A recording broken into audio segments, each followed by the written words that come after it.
Environmental groups say the whale shark is being hunted indiscriminately in India, the Philippines, Taiwan, and other parts of Asia for its fins and meat. It's the world's largest fish and can weigh up to 15 tons and be as long as 65 feet. There are no firm estimates of the total whale shark population, but environmentalists say more than 100 million sharks and shark-like fish are hunted every year. Nicknamed the gentle giant, the whale shark feeds by filtering plankton and other small organisms through its gills. Shark fins are considered a great delicacy in many Asian countries, particularly Hong Kong, Singapore and Taiwan, where they are served in top-class restaurants as shark fin soup. Environmentalists at Wild Aid say it's going to take time to change this age-old tradition. Whale sharks inhabit warm tropical waters all over the world, excluding the Mediterranean Sea, but they are slow to mature and reproduce. Most do not reach maturity until 30 years of age and may live as long as 60 to 100 years, making them extremely vulnerable to human exploitation. The whale shark is currently classified by the IUCN Red List of Threatened Animals as vulnerable, but there are no further international protections for shark species.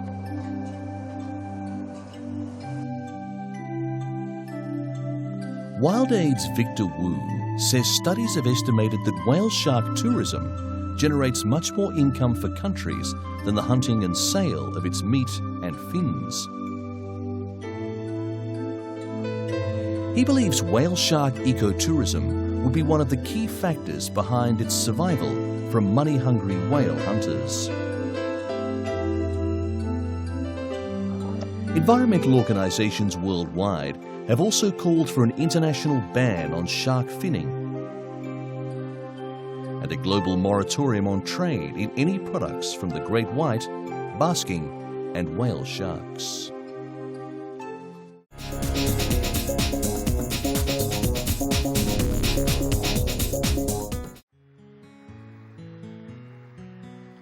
When it's feeding time at Bristol Zoo, gorilla lady Romina is right there to pick up her share. Just like her fellow gorilla mates, Romina gets her daily supply of vegetables from head keeper Melanie Gage.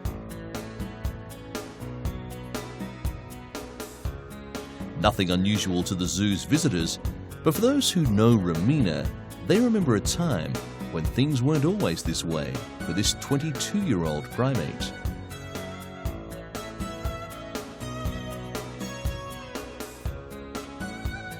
Romina was born with congenital cataracts, cloudy lenses in both eyes, which left her almost blind, with only minimal peripheral vision.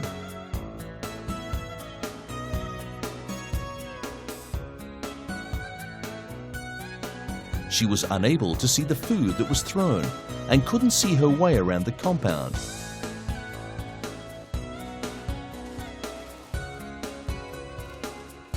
Her inability to see isolated Romina from her fellow gorilla companions, and she was altogether withdrawn and quiet.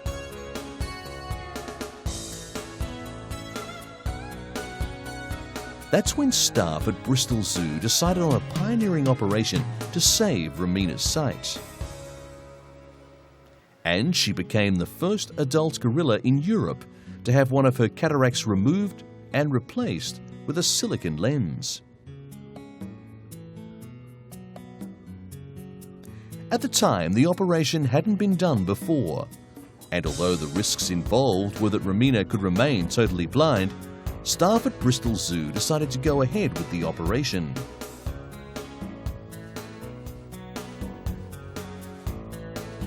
The operation consisted of cutting into Romina's eyes to remove the cataracts and place a lens into her eyes so that she could see properly. The second operation on her second eye was completed successfully, and Romina can now see clearly for the first time in her life.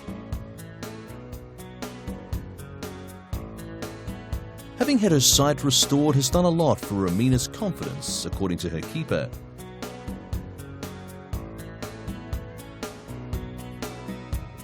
As Romina is now enjoying her new sight, vets at Bristol Zoo are hoping she will be able to breed successfully with her 18-year-old potential mate, Bongo.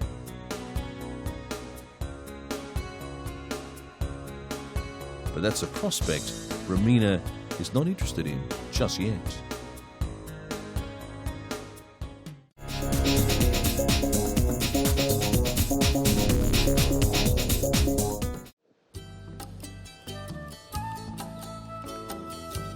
These Husum red-coloured pigs, named after the northern German city of Husum, are almost extinct.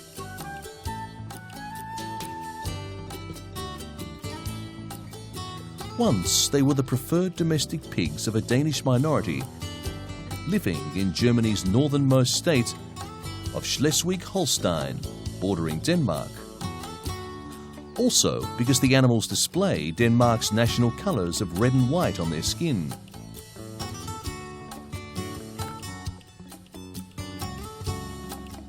But since their meat wasn't terribly popular, they weren't bred for consumption, and hence almost became extinct.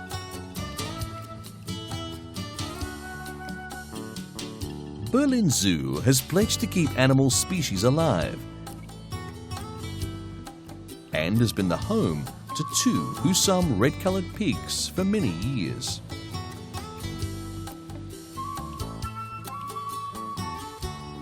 Zwerkel and Solvi became the proud parents of 6 piglets, 4 of whom will be passed on to breeders, since the zoo has only limited space capacity, even for cute little piglets.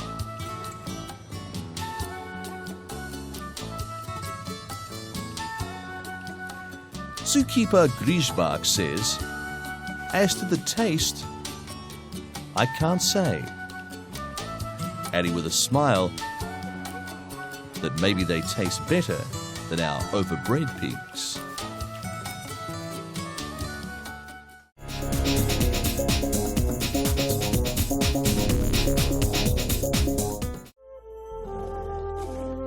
These 8 tigers captured from the wild after several attacks on humans are posing a major headache to the Malacca Zoo, 200 kilometers south of Kuala Lumpur, as it tries to find new homes for the cats.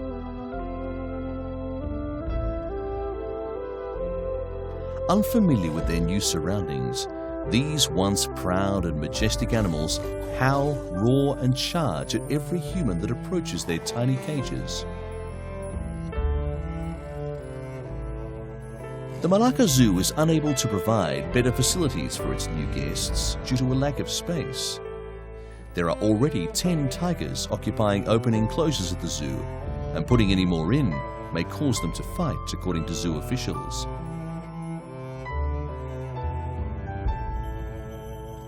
The zoo's food bill also surged, with more fresh meat required daily to feed the 8 additional tigers.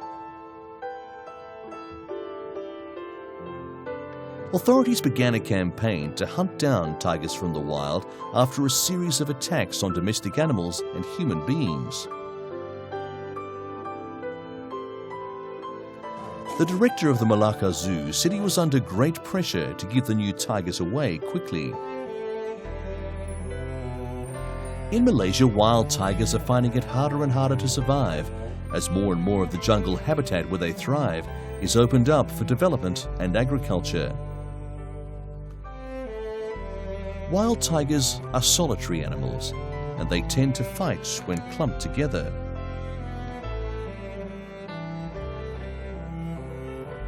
These caged animals eye their human captors angrily, while grown-ups and children with popcorn in hand look in awe at the furious beasts inside these reinforced steel cells.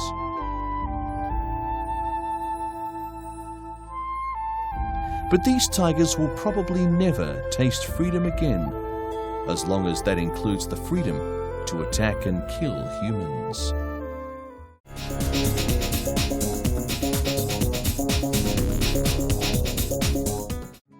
His name is Shah Rukh Khan, and he can wiggle his hips better than any Bollywood star and strum a guitar almost like a rock star.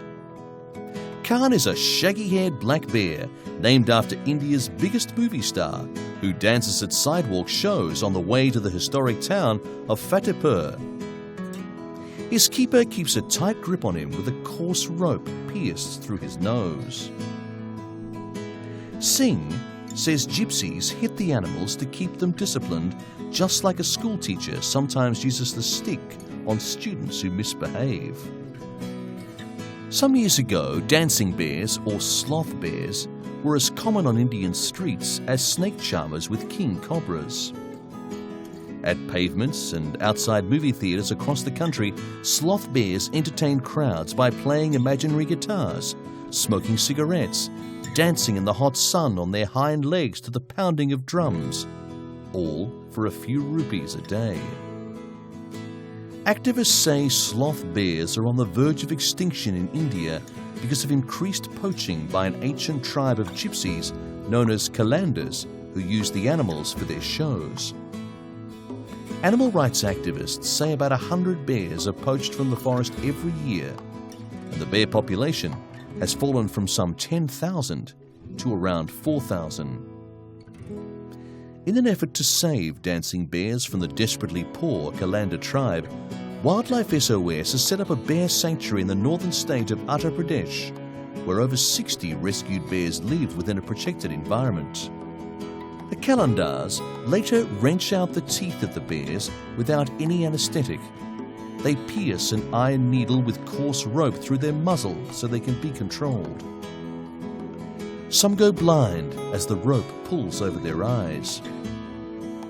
Activists say there are some 600 Kalandar families with about 1,000 bears who train their animals over a fire in a hot pan and often castrate them with a blade or a hot knife.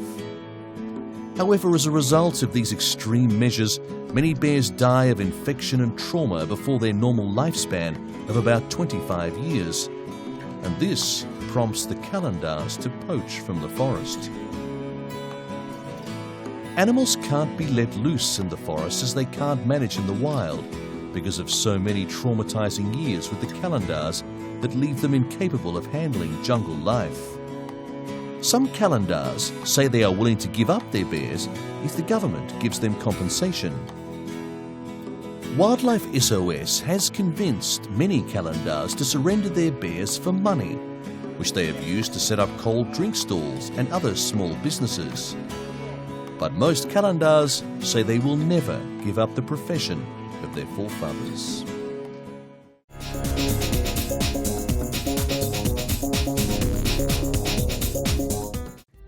This video was secretly videotaped by members of People for the Ethical Treatment of Animals in a remote area in northern Thailand. The disturbing video shows handlers severely beating a frightened young elephant which refuses to enter a cage. This, Peter says, is a ritual carried out daily for up to a week and is part of a young Thai elephant's training by villagers for a working life entertaining tourists in Thailand. But Peter's findings are being challenged by conservationists and the Thai government, which says the group is promoting a one-sided campaign about the treatment of animals, Thailand's national symbol. Although the government admits the practice does take place, it says there is an ongoing campaign to re-educate the village handlers on the use of more humane methods of training elephants. Conservationists and the government say there are few alternatives to domestication or living in captivity for the country's estimated 4,000 elephants. In a word, space is the issue. The elephant's natural habitat is disappearing fast, eaten away by rapid urbanization, greater demands for resources, and a growing human population. Critics say the campaign video misrepresents the overall humane treatment of most domesticated elephants and could do more damage than good in the long run. Those running the Elephant Centre in Thailand say this campaign is a step backward and will eventually take its toll on the elephants, the same ones that Peter is fighting for. The government is drafting legislation to protect elephants, which are the country's national symbol and a lucrative tourist draw card. Groups like Peter remain unconvinced, advocating sanctuaries similar to those in Africa, where elephants can roam freely and tourists pay to enter the park. Yet with forests dwindling, conservationists say that approach is no longer viable. A single elephant in the wild needs about 8,000 acres to survive, and there is little choice but to keep more than half the country's stock in captivity. The natural habitat that 4,000 elephants need to survive in the wild does not exist in Thailand anymore, and in a competition for space with humans, elephants will always lose.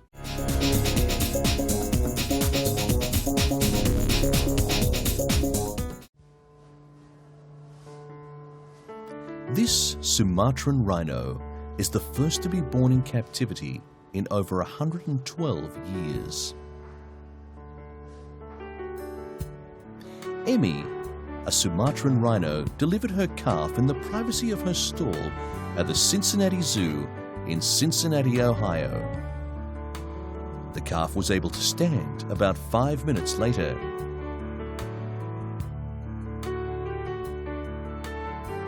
Zoo scientists and workers were thrilled with the birth, saying the pregnancy and delivery is the culmination of years of research.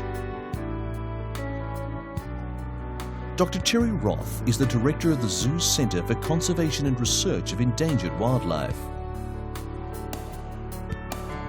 She used ultrasound technology and hormone analysis to discover that these types of rhinos are induced ovulators, meaning eggs are released from the ovary only after mating with the male.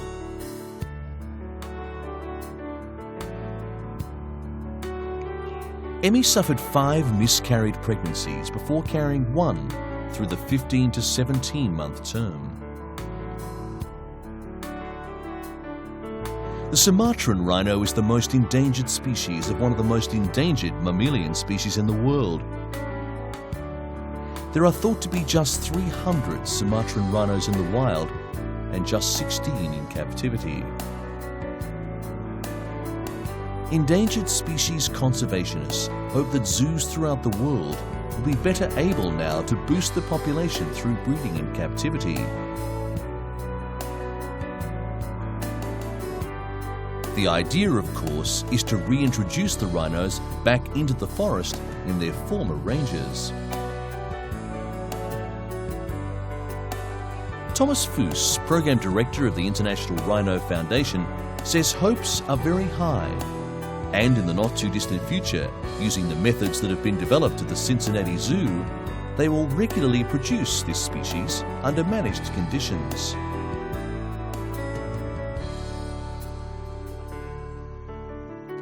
Both the parents, Emmy and Ipu, were on loan to the US from the Indonesian government, which has been given the honour of naming this newborn rhino.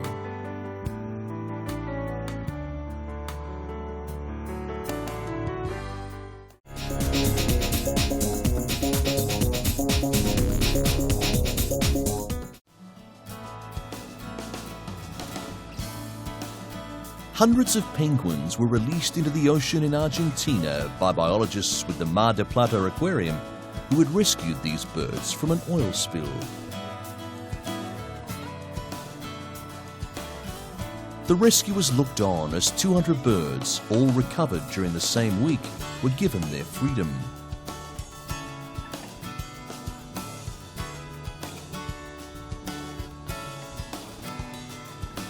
The birds had been travelling south during July-August when they were caught in an oil spill.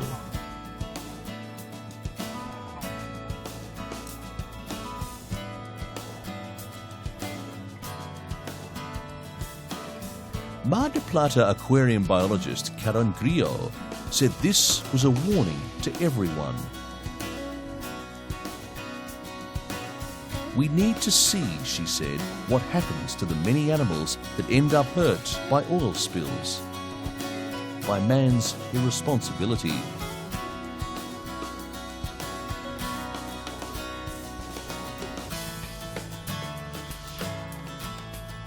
On average, this aquarium rescues about 300 penguins annually, eventually returning them to their natural environment.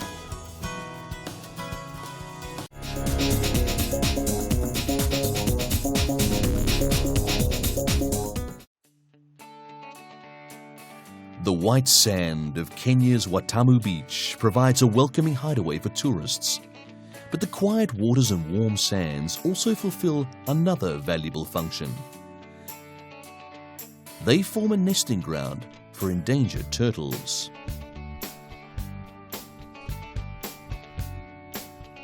Richard Zanre is the coordinator for Watamu Turtle Watch and is determined to save this turtle species remaining in this part of the world. At around 6 in the evening, with a group of locals and interested tourists, he checks his nest. Each nest is numbered, and a few centimeters beneath the sand awaits his treasure. Green sea turtle hatchlings.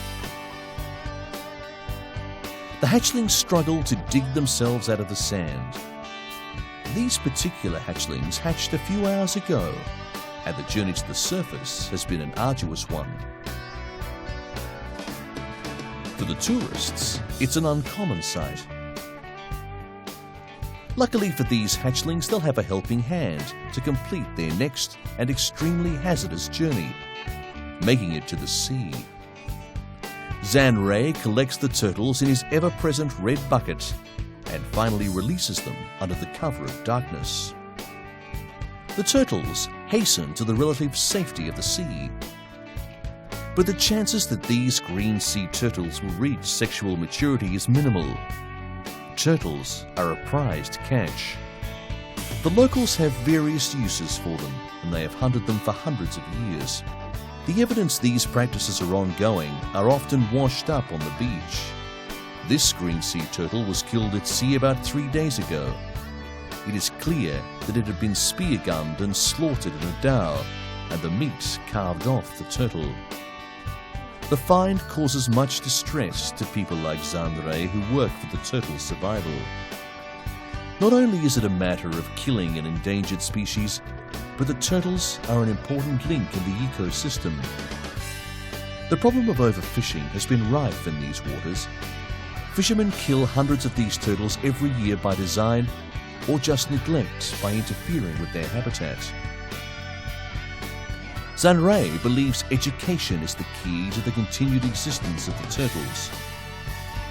Education is ongoing, particularly in schools.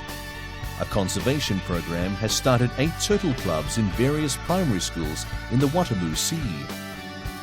The children are taught the importance of conserving all sorts of endangered turtles. The children enjoy the lessons.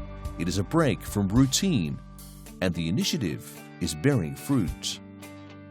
Zanre said the progress had been gradual but exciting.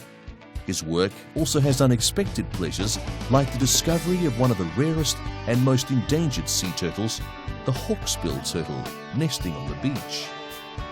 It's a sight Zanre would love to see more of, and it's one he desperately hopes that future generations will also be able to see for themselves.